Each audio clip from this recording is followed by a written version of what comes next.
Hello and welcome to the Dacia2 Explorers YouTube channel. My name's Adam and I'm one of the Dacia2 Explorers.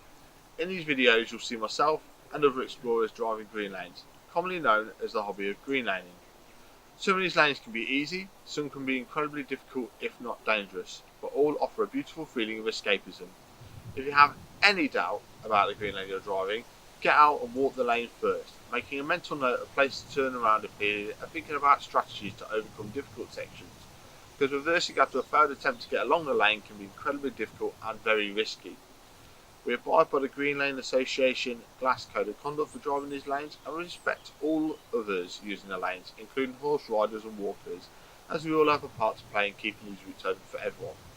If you're thinking of green laning yourself, please consider joining the Green Lane Association to help fight to keep these lanes open and to help you understand more about this hobby. They also have a Trailwise 2 website which will significantly aid in your planning. Please don't forget to like and subscribe to the YouTube channel to get updates on new videos and check out our previous massive video collection. For more information head to the website www.dacia2explorers.co.uk, and finally, thanks for watching, stay safe and enjoy your trips.